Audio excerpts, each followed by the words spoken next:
Today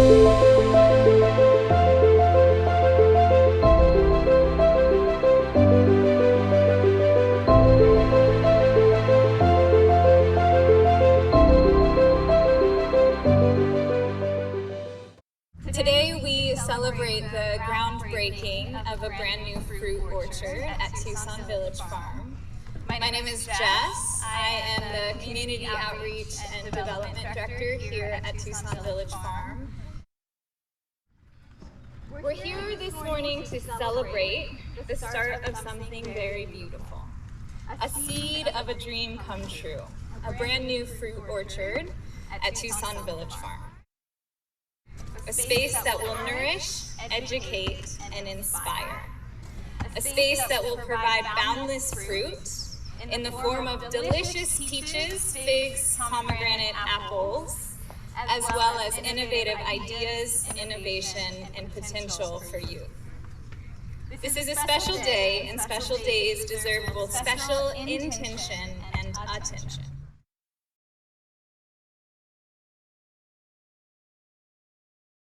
It started with a peach, but not just any peach. It was the juiciest, ripest, fresh off the tree peach. And when I ate this peach, I was just so excited. I thought, who can I call in this moment that will meet my enthusiasm with enthusiasm? It didn't take me long to think that I should call Curtis Jones, a man who will support the enthusiasm of seeds and peaches. So I called him, and I think the first thing that I said to him was, money doesn't grow on trees, but peaches do. And I was eating the best damn peach I'd ever had. Followed by a very curious question that I've thought of for a very long time. Why don't we grow more food everywhere so that people have access to fresh, wholesome foods, as well as the nutrition education to inspire people to live well? This is the exact kind of project that he wishes to support. And with that, together came up with the idea to plant over 50 fruit trees here at Tucson Village Farm. Tucson Village Farm is a pioneer in agriculture education for youth. We have a mission to connect youth to where their food comes from, to teach them how to grow it, prepare it, and live healthy lives. Every year we do about 65,000 hours of education per year and educate about 15,000 people. So without further ado, big round of applause for the man who has the most enthusiasm, Curtis Jones.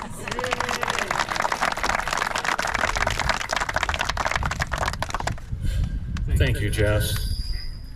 Jess is on the board of directors of Tucson Village Farm, and when I first had a meeting and I was told I would be on the board of directors, I was just immediately attracted to her because of her level of enthusiasm. The rest of the people are my age, and they're enthusiastic too, but there's something about her that just bubbled over, and so I've been working with her on some things. But let me get to the point. There are two men in front of me, this gentleman right there, and this gentleman right there, that were the biggest influences in my life. And my dad was in many ways like Mr. Brooks. He was quiet confidence in me. He wasn't a jerk about pushing me. He was just, you know, you were encouraged just by the way he was, which is exactly how Mr. Brooks was. And he was a geologist, so I would love to dedicate this orchard to him, but it would be more appropriate if I dedicated that pile of rocks over there, but I'm not sure I can do that, or I'm allowed to. But then there was Mr. Brooks, and there were two things about Mr. Brooks that made a difference to me. He was my biology teacher, and he's what encouraged me to get into my industry. And I owned a garden seed company for 28 years. We sold it in December, and his not only his biology teachings got me enthused about plants, but in track and field, he also helped me believe in myself. And I have a story about that. But that's why this orchard is dedicated to John Brooks.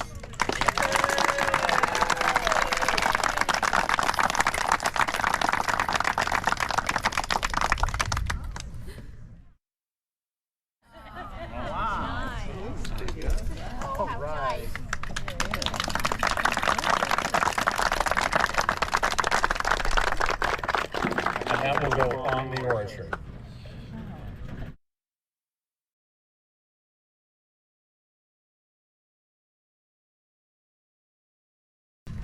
When I moved out to Colorado, I actually worked for a seed company, not my own seed company, another seed company, and the owner of the company, without being disparaging, he didn't know how to run his company very well. And when I was the national sales manager, I'm the one who ended up taking all the abuse. We couldn't ship on time, didn't have good availability, and at one point, I was having dinner with my business partner, and I started feeling pain in my head, and I ended up getting a migraine.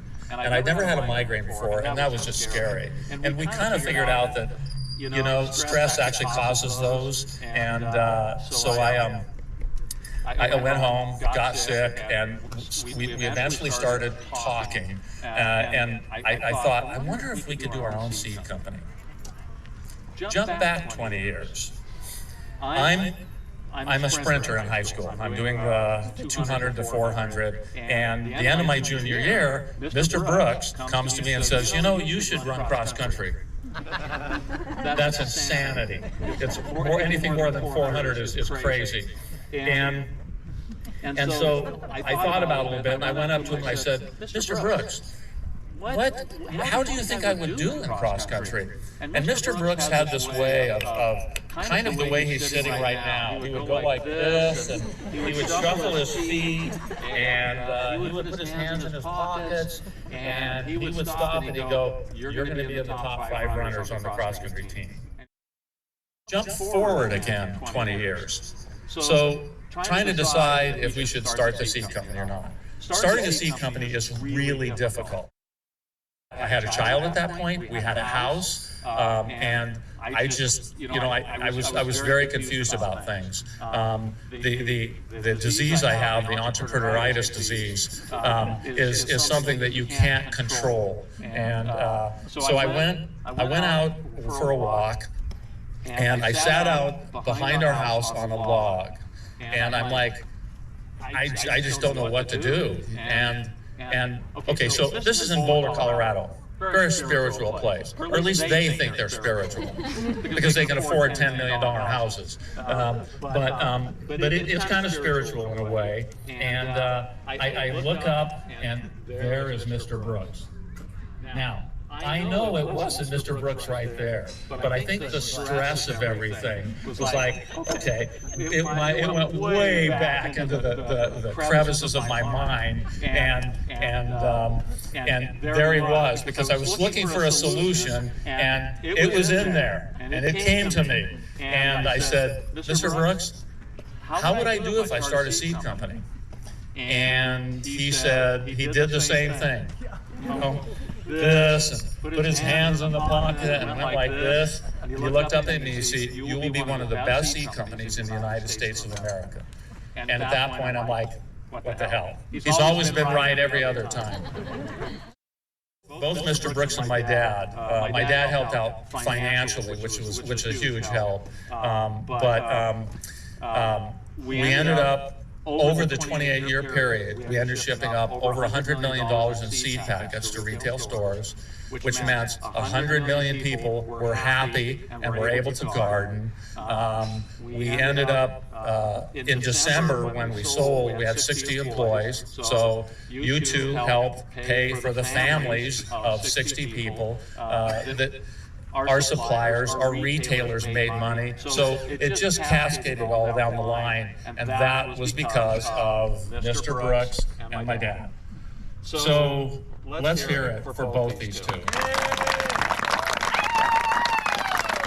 I don't think Mr. Brooks can answer You can't believe how hard it was to keep this hidden from you. Tim Bentley, and Tim was also a runner, and I'll let him take it from here.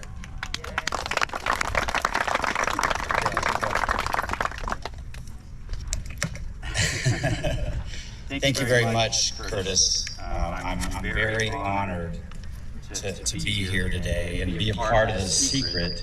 Keeping the secret from Mr. John Brooks was quite difficult, although he's not on Facebook or email, so it was easier in that way. My name is Tim Bentley. I'm a proud Sabino graduate of 1985. I was a member of the cross-country and track teams from 1981 to 1985.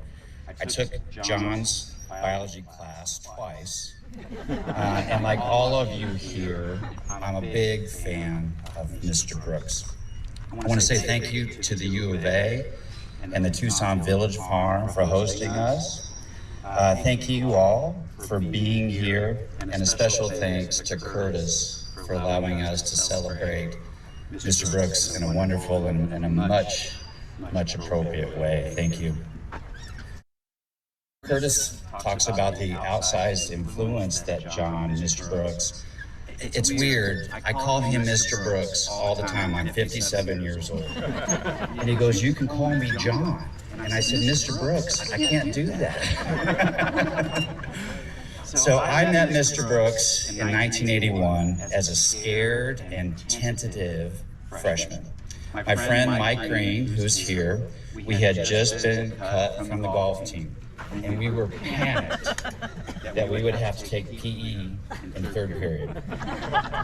And we very nervously went up to Mr. Brooks and asked him if we could join the cross country. And I've learned much later in life that if two boys come up and say, "Can they join the cross country team?"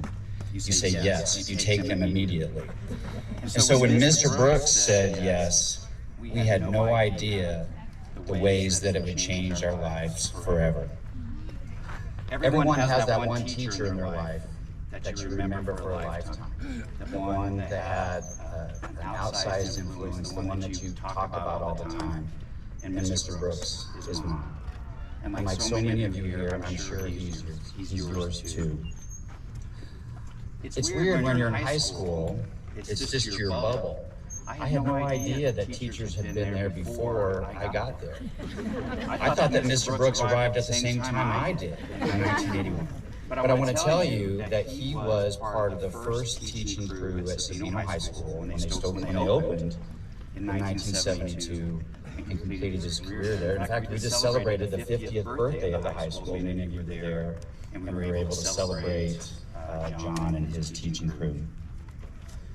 He was a mythical figure to us. We all have stories. In fact, there was a story that we were telling today about John chasing a student out of the admin building, but gave him a head start. Because Mr. Brooks had been an amazing runner in high school and had finished runner-up in the mile, was a great runner, and in fact on the cross-country team ran with us every day. He was a teacher, a coach, a mentor, and he was somebody that you absolutely wanted to do your best for because he nurtured us and encouraged us. Speaking of nurturing, as an adult, I learned much later about Mr. Brooks and his newlywed wife, Carol, and what their life was like when they first started out. He and Carol lived in a Kwanzaa hut down on Speedway and Campbell, right where the UMC is, right? So they were just starting out, and to pay for college, John would get up in the morning and walk to the Pepsi distributorship, walk from his house to Speedway and I-10 to unload trucks. So then he'd walk back home to help take care of the new baby, David, because Carol was also in school too, so he would get David to the babysitter. Then after all day of school, he would walk to a furniture store on South 6, sweep and unload trucks, and then come back to help put the baby to bed. He would walk to Tucson High School because he was in the security department there. And then he'd walk home and do it again, the same again the next day. He also told us when he started at Sabino that he didn't have a car.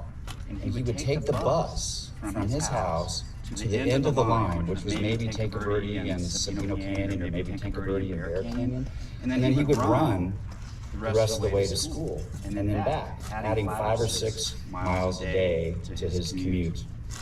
I think about that sometimes, how selfless he was for his family, Carol and David, and their other son. It was amazing to me.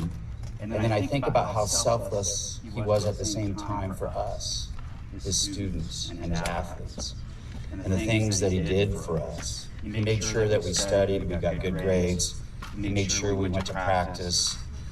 He even would run with us and made sure we all got home safely. And that was selfless to us. These kids that we were on the cusp of adulthood, that nurturing, that encouraging, that aw shucks, you're gonna be great, meant the world to us. The number of Sabino grads that are teachers, scientists, coaches, lifelong runners, and even those that have seed companies is staggering. We have our unfair share of those because of Mr. Brooks. I myself was a coach for a long time, and in fact, when I started in 2010, I called John and I said, how the hell did you do this? I'm struggling getting 25 kids around on a long run. You did it with 60. And he did what he said. You're going to be just great, Timothy. You're going to be just super. My kids ran peppy. They did 3-minute drills, and they loved running. And we were gracious competitors, but we were fierce, too. We weren't afraid to compete against anyone, anywhere, anytime, because those are the things that Mr. Brooks taught us. And now my kids that I coached and they're coaching teach their kids the same thing. And what a beautiful mosaic that is. I want to tell you that there are Facebook pages, blogs, emails, and now chat groups that are dedicated to Mr. Brooks. And they all have the tagline, "What would Mr. Brooks do?" Right? What would Mr. Brooks do? It's driven us, most of us, for all of our lives. We are coaches, runners, cancer survivors, entrepreneurs, community builders, nurturers, and lifelong learners. We are not afraid to do any of those things because Mr. Brooks showed us they were possible and nurtured us along the way. I want to do something really quickly here. If you had Mr. Brooks for a class or cross country and track, please stand up.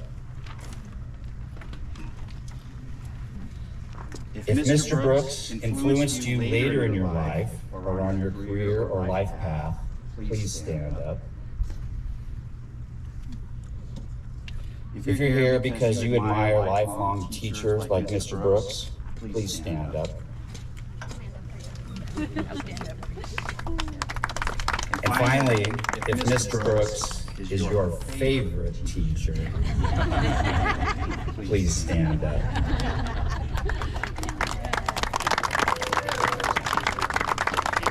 So remain standing for just a second. I look at all of you here and I like to think that we're an orchard that's going to be grown right here. We're trees that have been nurtured, supported, and cared for. And that's a testament to Mr. Brooks. We're strong and resilient and caring and loving because of him. And just like this orchard, we have a curiosity and a lifelong love of learning. And that, Mr. Brooks, John, is your gift to us. Thank you very much. One more quick thing. The gal over there in the brown overalls is the head gardener here, Alex, and her volunteer crew. Let's hear it for her.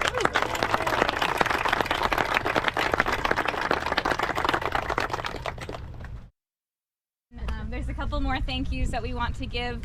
Big thank you to Mr. Brooks for coming out today and for planting all the seeds of greatness that you've done for everyone. And Thank you to we have an amazing advisory board. Some say it's the best board to ever exist.